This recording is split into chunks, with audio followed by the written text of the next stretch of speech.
उत्तर प्रदेश के अमरोहा जनपद के हसनपुर से इंसानियत को शर्मसार कर देने वाला एक मामला सामने आया। खबर बुलंदशहर से है, जहां लखनऊ में हुए कोचिंग अग्निकांड के बाद बुलंदशहर प्रशासन हरकत में आया। एक हादसा होता है, कई जिंदगियां प्रभावित होती हैं और फिर से अचानक पूरा सिस्टम एक्शन मोड में आ जाता है।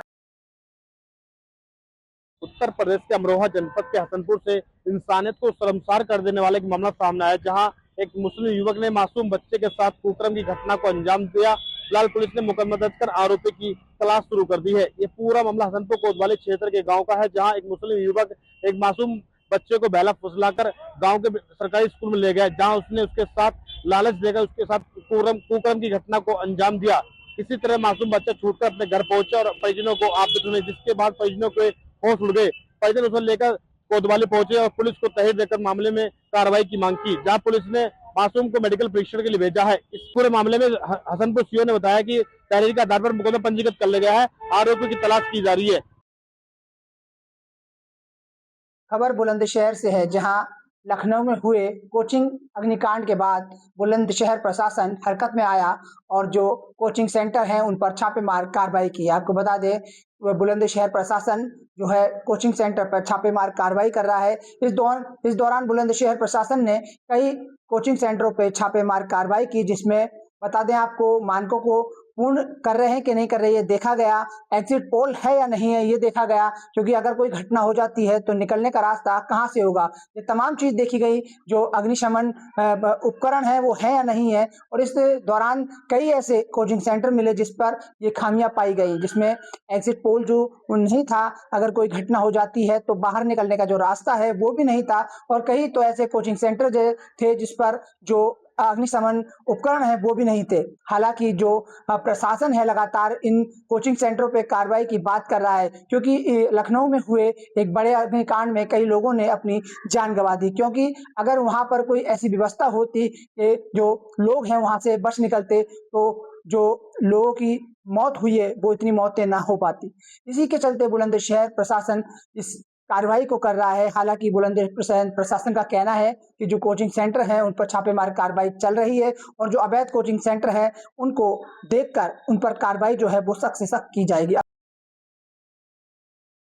एक हादसा होता है, कई जिंदगियां प्रभावित होती हैं और फिर से अचानक पूरा सिस्टम एक्शन मोड में आ जाता है। कानपुर में कुछ ऐसा ही नजारा देखने को मिल रहा है। पुलिस, फायर विभाग संयुक्त अभियान चलाकर होटल, कॉम्प्लेक्स, व्यवसायिक प्रतिष्ठानों की जांच कर रही है। लेकिन सबसे बड़ा यह भी सवाल है कि क्या सुरक्षा नियमों की याद सिर्फ किसी बड़े हादसे के बाद आती है? अगर नियमित निरीक्षण और सख्ती से पहले से भी किया जाता तो ऐसी घटनाओं को टाला जा सकता था। अब देखना होगा कि यह अभियान सिर्फ कुछ दिनों की कवायद बनकर रह जाता है या फिर शहर की सुरक्षा व्यवस्था को स्थानीय बदलाव के साथ शुरुआत साबित की जाएगी। 12 जून 2026 को योगी आदित्यनाथ के द्वारा गौतम बुद्ध नगर के निवासियों को 100 इलेक्ट्रिक बसों का उपहार दिया गया था, जिसका उद्घाटन सांसद महेश शर्मा के द्वारा किया गया था। वही आपको बता दें कि अब जल्द ही वो बसें नोएडा की सड़कों पर दौड़ती नजर आएंगी। और सबसे बड़ी बात खुशी की ये है कि नोएडा के वासी जो हैं वो मोरना बस स्टैंड से इन इलेक्ट्रिक बसों के जरिए सीधे मेरठ और मथुरा का सफर तय कर पाएंगे। इससे लोगों को मेरठ और मथुरा जाने के लिए किसी समस्या का सामना नहीं करना पड़ेगा। और जो अभी तक रूट सिर्फ ट्रेन का होता था मेरठ और मथुरा जाने के लिए, अब वो बस के जरिए भी लोग आसानी से जो है मथुरा और मेरठ पहुंच सकेंगे और इससे लोगों का समय भी बचेगा। और गौतम बुद्ध नगर के निवासियों के लिए ये सबसे बड़ी खुशी की बात है कि जिस तरह से समय बढ़ रहा है, गौतम बुद्ध नगर भी जो है धीरे धीरे विकसित होता जा रहा है और गौतम बुद्ध नगर के वासियों के लिए भी जो है नए नए रास्ते खुलते जा रहे हैं। लोगों को जाम से बचने का रास्ता मिल गया है, लोग अब जाम में नहीं फंसते हैं और बहुत सारी ऐसी समस्याएं हैं जिससे अब गौतम बुद्ध नगर के जो वासी हैं उनको छुटकारा मिल चुका है। बहुत जल्द ही इलेक्ट्रिक बसें जो हैं वो गौतम बुद्ध नगर की सड़कों पर अब दौड़ती नजर आएंगी। राजधानी लखनऊ में एक कोचिंग संस्थान में हुए अग्निकांड में 15 छात्र छात्राओं की मौत के बाद प्रतापगढ़ के भी पुलिस प्रशासन और अग्निशमन विभाग के लोग गहरी नींद से जाग गए। आज पूरा दिन अग्निशमन विभाग ने शहर से लेकर गांव तक के क्षेत्रों में कोचिंगों की पड़ताल की, वहां पर फायर सर्विस की व्यवस्थाओं को परखा, आग बुझाने के लिए लगाए गए यंत्रों की जांच की गई। इसके साथ ही वहां पर पानी की व्यवस्था सुनिश्चित करने के लिए निर्देशित भी किया गया। मुख्य अग्निशमन अधिकारी राजू उपाध्याय के नेतृत्व में नगर के भगवा चुंगी स्थित स्कॉलर्स एकेडमी पर अग्निशमन विभाग की टीम पहुंची। वहां पर लगे हुए फायर सिलेंडर्स की जांच की गई। प्राप्त जानकारी के अनुसार वहां पर लगे कई फायर सिलेंडर काम नहीं कर रहे थे। साथ ही अन्य उपकरणों में भी कमी पाई गई, जिसको देखने के बाद कल तक सारी व्यवस्थाओं को चुस्त दुरुस्त रखने के लिए निर्देशित किया गया। इसी क्रम में अग्निशमन विभाग की टीम शहर के भगवा चुंगी के पास स्थित जोगापुर स्थित साथ ही अन्य क्षेत्रों में स्थित आधा दर्जन से अधिक कोचिंग संस्थानों में पड़ताल की और वहां की व्यवस्थाओं को परखा। कल हरिद्वार में आयोजित श्रीमद् भागवत कथा ज्ञान यज्ञ एवं विशाल संत सम्मेलन में मुख्यमंत्री पुष्कर सिंह धामी ने प्रतिभाग कर संत महात्माओं का अभिनंदन किया। हरि सेवा आश्रम में आयोजित कार्यक्रम में मुख्यमंत्री ने कहा कि श्रीमद् भागवत कथा केवल धार्मिक योजना नहीं बल्कि मानवता के आध्यात्मिक चेतना और नैतिक मूल्यों से जोड़ने का माध्यम है। उन्होंने संत समाज को भारतीय संस्कृति और चेतना व संवाहक बताते हुए सनातन संस्कृति के संरक्षण के उनकी भूमिका को महत्वपूर्ण बताया। बता रहे मुख्यमंत्री ने कहा कि राज्य सरकार उत्तराखंड को विश्व की आध्यात्मिक राजधानी बनने के लिए निरंतर कार्य कर रही है। इस दौरान उन्होंने धर्मांतरण विरोधी कानून, समान नागरिक संहिता और भू कानून जैसे महत्वपूर्ण निर्णयों में भी उल्लेख किया। संत समाज और उसके राज्य और राष्ट्र के उज्जवल भविष्य के लिए आशीर्वाद एवं मार्गदर्शन देने का आग्रह किया। महाराष्ट्र में मानसून ने अपनी दस्तक दे दी है। इस समय मैं भिवंडी में मौजूद हूँ, जहां पर बता दें कि गर्मी से अब लोगों को राहत मिली। खासकर बात की जाए तो किसानों को सबसे बड़ी राहत मिली। जून के आज 23 तारीख हो चुके हैं और मानसून ने अपनी दस्तक नहीं दी थी, जिसके कारण किसानों को भारी भरकम नुकसान का सामना करना पड़ रहा था। इस बीच आपको बता दें कि मानसून ने अपनी दस्तक दी, जिसके बाद लोगों को एक बड़ी राहत गर्मी से मिली है। देखा यह गया कि गर्मी भी काफी भीषण थी, जिसके कारण लोगों का घरों से निकलना दुश्वार हो चुका था। ऐसे में तस्वीर में भी आप देख सकते हैं कि नन्हे मुन्ने बच्चे इस बारिश का लुत्फ उठाते हुए नजर आ रहे हैं।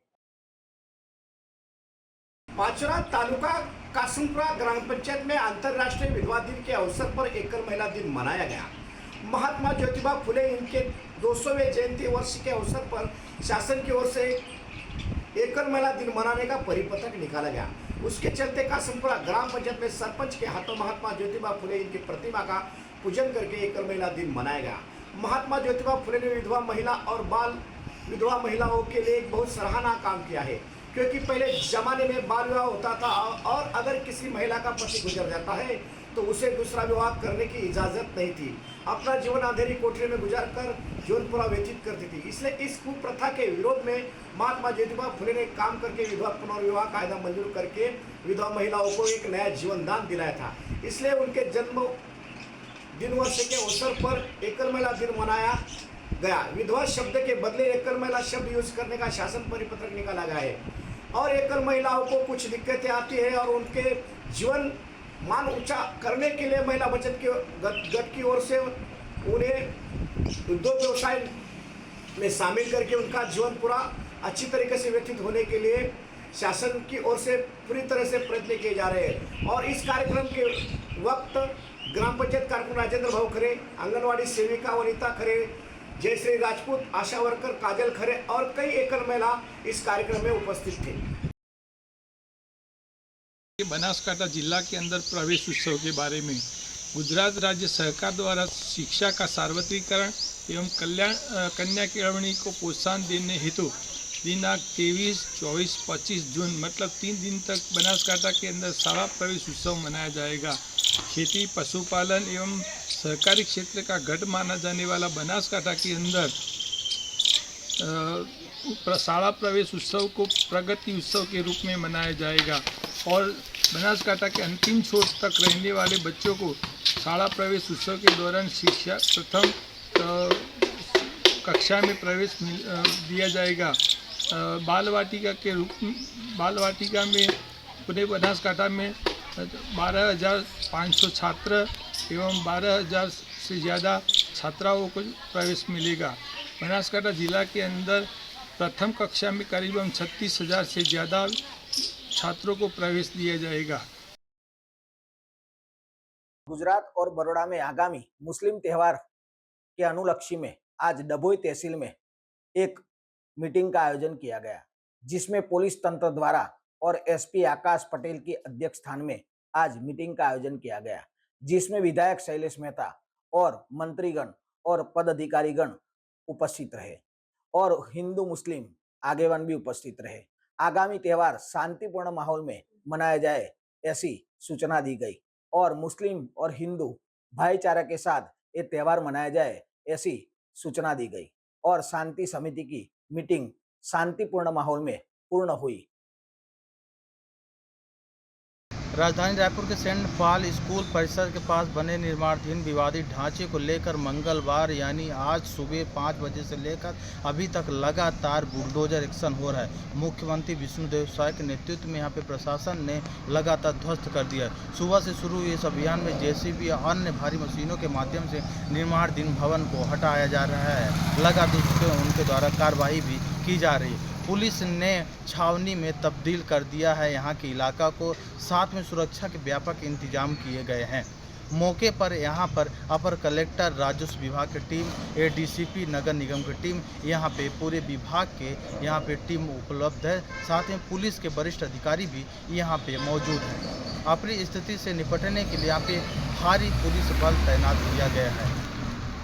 प्रशासन ने एहतियातन आसपास की सड़कों पर आगमन को अस्थायी रूप से अनियंत्रित किया है और पूरे अभियान को निगरानी में किया है। अधिकारी के अनुसार जिस भूमि पर निर्माणाधीन किया जा रहा था उसकी लीज अवधि समाप्त हो चुकी है। यह निर्माण लंबे समय से विवादित में था। स्थानीय स्तर पर आरोप लगाए जा रहे थे कि सामुदायिक भवन के नाम पर यहाँ पे चर्च का निर्माण किया जा रहा था।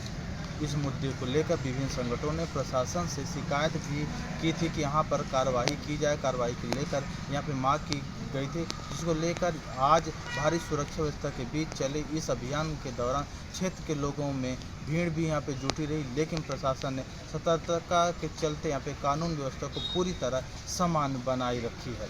अधिकारियों ने बताया कि कार्रवाई में शांतिपूर्ण ढंग से यहाँ पे संपन्न हुई और जिस प्रकार से की अव्यवस्था की स्थिति उत्पन्न नहीं हुई है। इस कार्रवाई के दौरान राजनीति और सामाजिक स्तर के लोग यहाँ पे भारी संख्या में पहुँचे थे।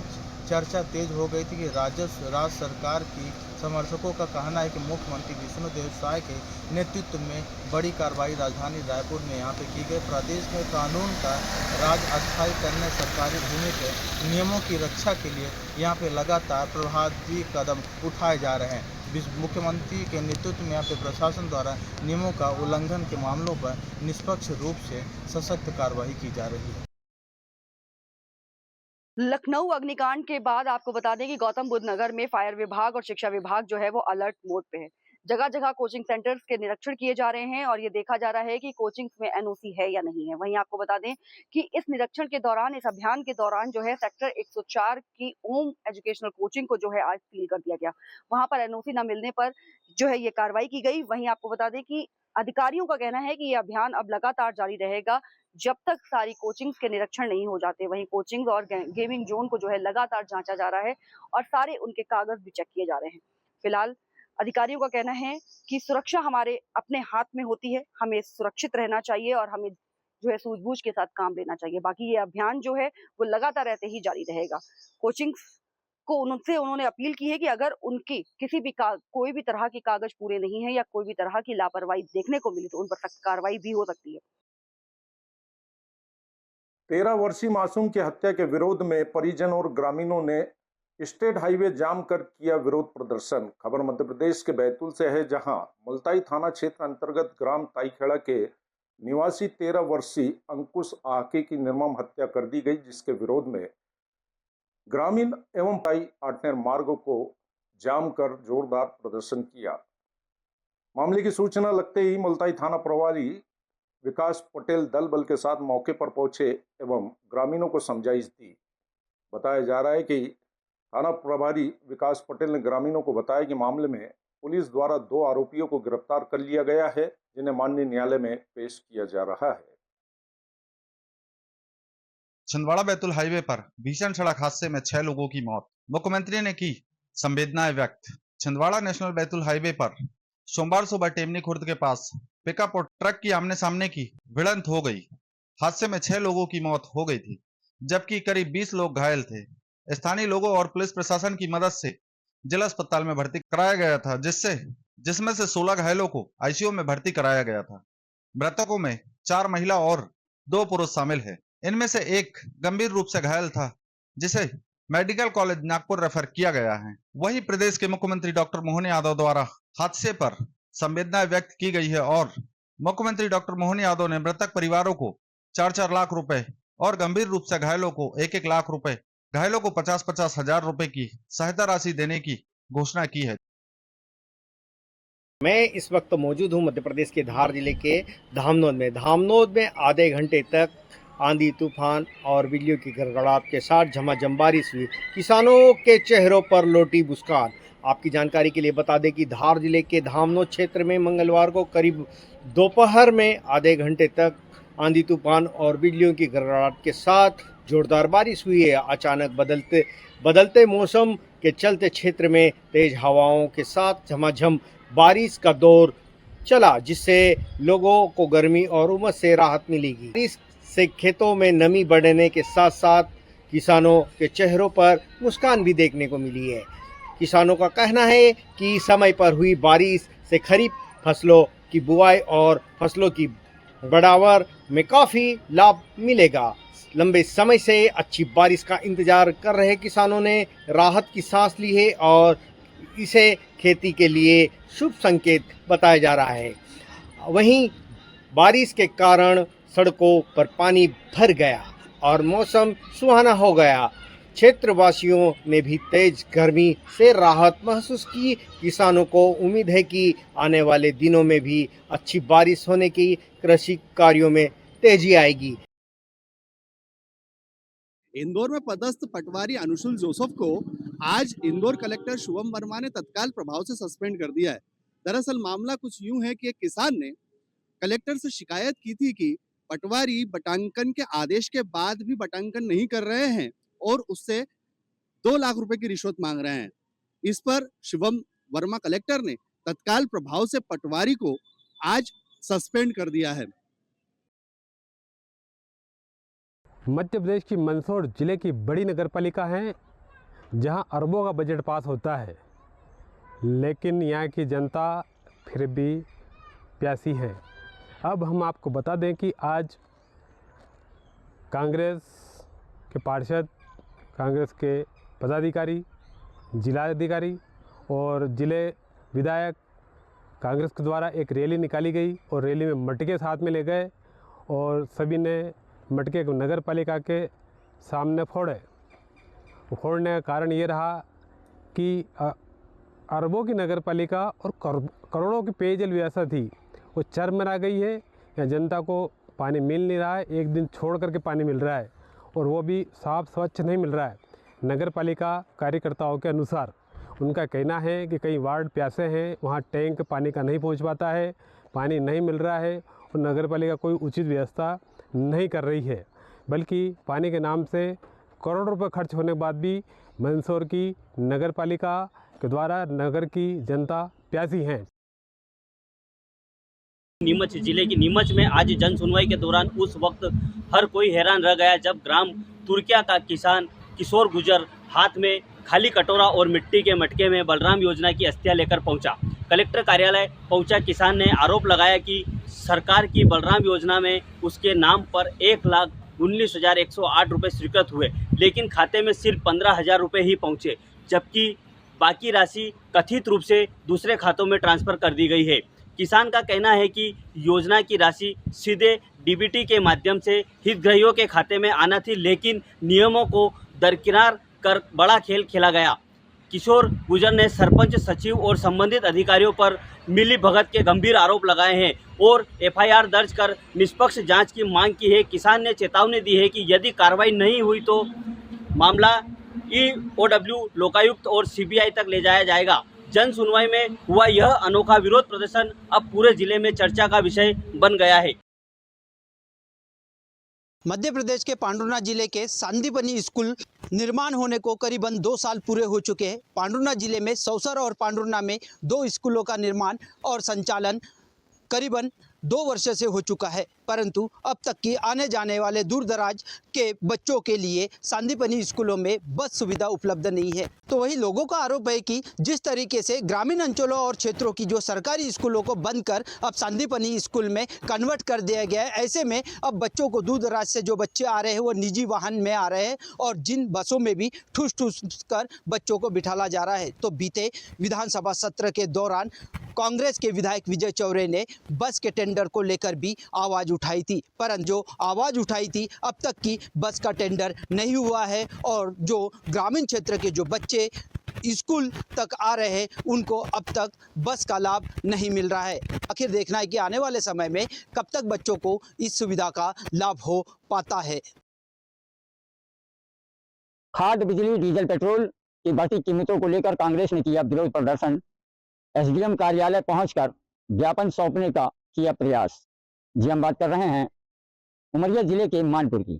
मानपुर स्थित बस स्टैंड में आज कांग्रेस पार्टी उमरिया किसान कांग्रेस पार्टी के द्वारा एक धरना प्रदर्शन सांकेतिक तौर से किया जा रहा था। निरंतर 2 घंटे से किसान कांग्रेस पार्टी और कांग्रेस पार्टी के द्वारा यह धरना प्रदर्शन जारी रखा गया था, मगर अनुविभागीय दंड अधिकारी के अधिकारी समय पर नहीं पहुंचे।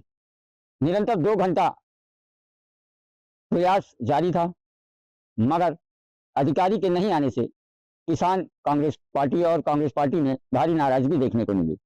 वहीं कांग्रेस पार्टी के द्वारा सड़कों पर उतरकर नगर भ्रमण करते हुए अनुविभागीय दंड अधिकारी कार्यालय पहुंचे, जहां उन्होंने धरना प्रदर्शन दिया। धरना प्रदर्शन के दौरान कांग्रेस पार्टी ने भारतीय जनता पार्टी पर तंज कसते हुए नारेबाजी भी की। साथ ही नारेबाजी के साथ उन्होंने किसानों के सम्मान में खाद, डीजल, पेट्रोल, बिजली जैसी मूलभूत सुविधाओं को लेकर धरना प्रदर्शन दिया, नारेबाजी लगाई ताकि किसानों को उनका हक मिल सके। वहीं इस दौरान एक ऐसा मामला भी देखने को मिला, ज्ञापन सौंपने के कुछ क्षण पहले ही पुलिस प्रशासन से और कांग्रेस पार्टी की हल्की नोकझोंक भी देखने को मिली। निरंतर खाद, बिजली, पेट्रोल, डीजल की बढ़ती महंगाई को लेकर कांग्रेस पार्टी के द्वारा धरना प्रदर्शन जारी रखा गया है। अब देखना यह होगा कि क्या कांग्रेस पार्टी की इस मांगों को पूरा किया जाता है या ठंडे बस्ते में ही डाल दिया जाता है। उत्तर प्रदेश के अमरोहा जनपद के हसनपुर से इंसानियत को शर्मसार कर देने वाला एक मामला सामने आया। खबर बुलंदशहर से है, जहां लखनऊ में हुए कोचिंग अग्निकांड के बाद बुलंदशहर प्रशासन हरकत में आया। एक हादसा होता है, कई जिंदगियां प्रभावित होती हैं और फिर से अचानक पूरा सिस्टम एक्शन मोड में आ जाता है।